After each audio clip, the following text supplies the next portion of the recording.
सच्चिदानंद रूपाय विश्वोत्पत्त्यादि Hathaway तापत्रय विनाशाय श्री गोविंदाय वयं नुमः।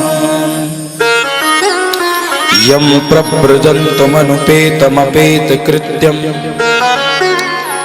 द्वैपायनो विरह का आजुहाव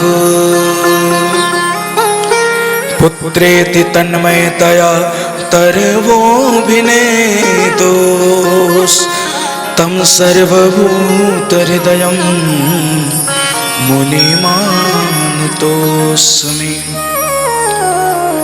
प्रेम से कहिए श्री राधे। अखिल रसामृत सिंधु सार विग्रह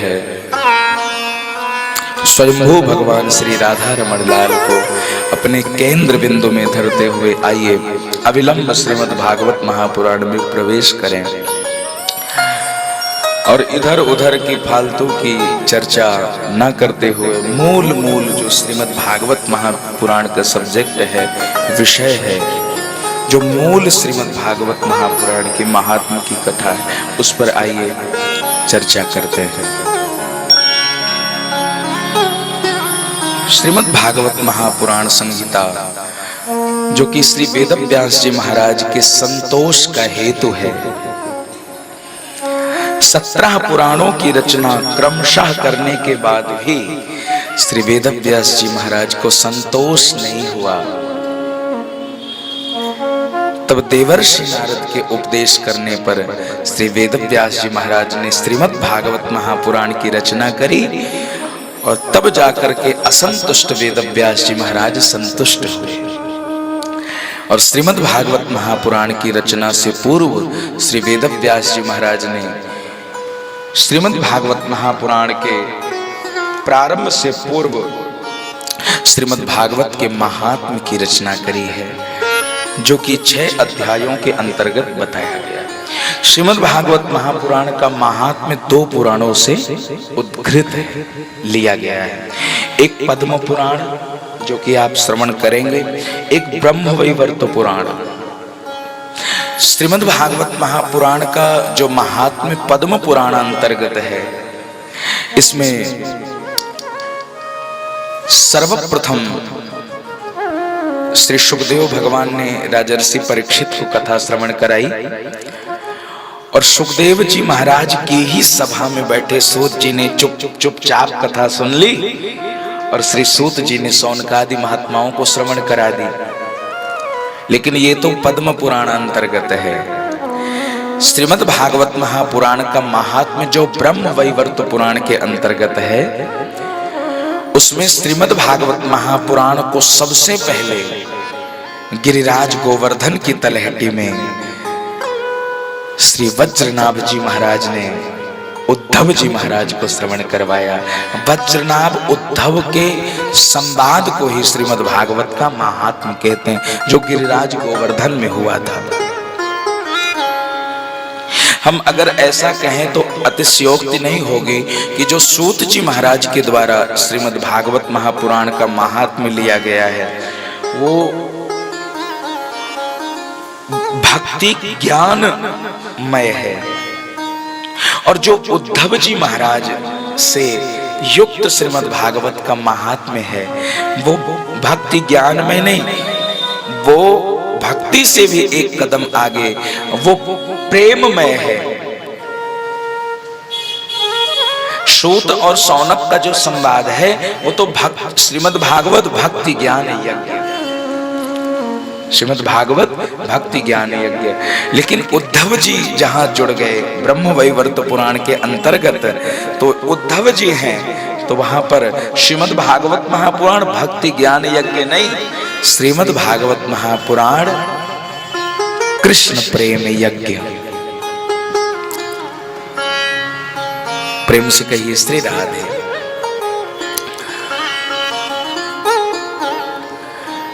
सर्वप्रथम श्री वेदव्यास जी ने श्रीमद् भागवत की महिमा गाते हुए भगवान श्री कृष्ण के स्वरूपों का वर्णन किया है, स्वरूप का ध्यान किया है।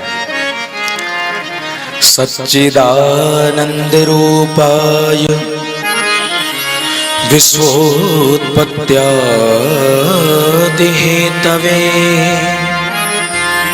तापत्रय विनाशाय श्री कृष्णाय वयं नुमः।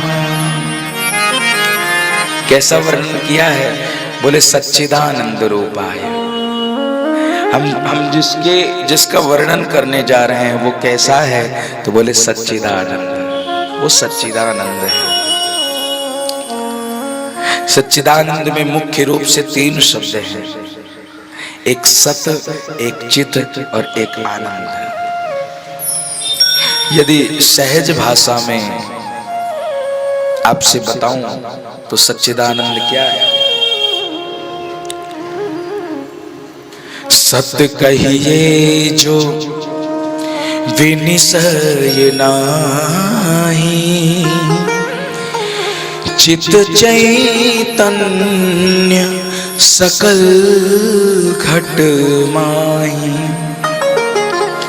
आनंद घट घट करत आनंदा, ताकर नाम सच्चिदानंदा। सत कहिए जो विनिशय नहीं, जिसका कभी विनाश नहीं होता, और चित चैतन्य सकल घट माही, जो घट घट में चैतन्यम सुमनम मनम मन मनम माया मनम मन मनः, जो परम चैतन्य होकर के कण कण में व्याप्त है। अणोर अणियान, अणु से अणु में और महतो महियान।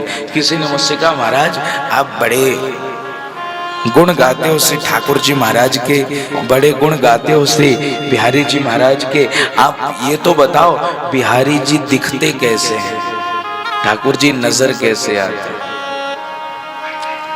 हमने एक ही बात कही, आप बिहारी जी को देखना कैसे चाहते हो? आप ठाकुर जी को देखना कैसे चाहते हो? आप हरि को देखना कैसे चाहते हो? आप उन्हें जैसे देखना चाहते हो वे वैसे ही दिखते हैं। यदि आप उन्हें माँ के रूप में देखना चाहते हो तो देखो आपके ही आगे हमारे ठाकुर जी माँ के रूप में दिख रहे हैं। यदि आप उन्हें पिता के रूप में देखना चाहते हो तो पिता रूप में दिख तो रहे हैं।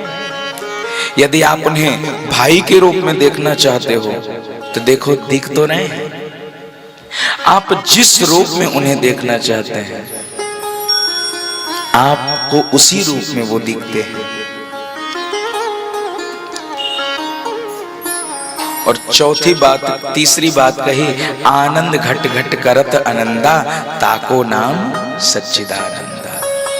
दुनिया में हर सेंटेंस का, दुनिया में हर शब्द का उल्टा मिल जाएगा आपको। सुख का उल्टा दुख, दिन का उल्टा रात, ठंडे का उल्टा गर्म, दिन का उल्टा रात, रात्रि का उल्टा दिन, लेकिन आनंद का उल्टा आपको नहीं मिलेगा। किसी ने कहा आनंद का उल्टा निरानंद, तो निरा तो आपने अपनी तरफ से जोड़ दिया, आनंद तो वैसे ही विराजमान है। आनंद का कोई भी दूसरा शब्द नहीं है। क्यों? क्योंकि आनंद कौन है? हमारे यहाँ श्रीमद् भागवत महापुराण के चौथे दिवस के सत्र में हम लोग कृष्ण जन्मोत्सव मनाते हैं तो क्या कहते हैं? नंद के आनंद भयो, जय कन्हैया लाल की। ब्रज में आनंद भयो, जय कन्हैया लाल की। तो आनंद कौन है? हमारे ठाकुर जी ही आनंद है। सत कहिए जो विनिसय नाही, चित चैतन्य सकल घट माही, आनंद घट घट करत आनंद। अब बहुत सावधान होकर के आप श्रवण करिए। तो क्या हरि, क्या श्री कृष्ण स्वयं सारी व्यवस्था सब संचालित करते हैं? ऐसा नहीं है। जब जब श्री कृष्ण जब जब श्री राधा रमण लाल, जब जब हमारे ठाकुर जी जिस रस की भूमिका में होते हैं, तब तब हमारी रासेश्वरी भगवती उसी रस का प्रतिनिधित्व करने लगती हैं। प्रेम से कहिए श्री राधे। समझ में आ रहा है कि नहीं, कि और सरल किया जाए? आ रहा है। जब जब हमारे श्री बिहारी जी, जब जब हमारे द्वारिकाधीश, जब जब हमारे ठाकुर जी जिस जिस रस की भूमिका में होते हैं, तब तब हमारी रासेश्वरी उस रस का प्रतिनिधित्व करने लग जाते हैं। मैं अगर ये कहूं तो गलत नहीं होगा, बिना रासेश्वरी के, बिना प्रकृति के ठाकुर जी की भूमिका संवरित हो ही नहीं सकती, नहीं हो सकती। जैसे बिना हवा के बंसी नहीं बज सकती, बिना थपकी के मृदंग नहीं बज सकता, बिना करंट के बिजली नहीं चल सकती, माइक नहीं चल सकता। वैसे ही बिना भगवती के, बिना रासेश्वरी के रास बिहारी नहीं चल सकते। तो रास बिहारी के 3 स्वरूप हैं, सत्य चित आनंद। इसी प्रकार रासेश्वरी के भी 3 स्वरूप हैं। संधिनी शक्ति सत्य का प्रतिनिधित्व करती है, समन्वित शक्ति चित रूप से श्री कृष्ण का प्रतिनिधित्व करती है, और आह्लादनी शक्ति आनंद रूप से श्री कृष्ण का प्रतिनिधित्व करती है। सत्य का मतलब होता है सच्चिदानंद भगवान नारायण। नारायण के द्वारा ही सृष्टि होती है, नारायण के द्वारा ही ब्रह्मांडों की रचना होती है। लेकिन कब? जब उनके अंदर प्रकृति भगवती संधिनी शक्ति आकर बैठती है, तब वो सृष्टि करने के लिए आगे बढ़ते हैं। चिद, चिद का मतलब होता है तत्व, ज्ञान। ज्ञान रूप में समन्वित शक्ति जब आकर अविराजित होती है, तभी चित रूप में श्री कृष्ण परमेश्वर अपनी ज्ञान लीला को संवरण कर पाते हैं। और तीसरा है आनंद। जब वही प्रकृति भगवती रासेश्वरी आह्लादनी शक्ति बनकर के आनंद श्री कृष्ण के अंदर आकर के उपस्थित होती है, अविराजती है, तभी श्री कृष्ण को हम आनंद कह करके, रसराज रास बिहारी कह करके पुकारते हैं। प्रेम से कहिए श्री राधे।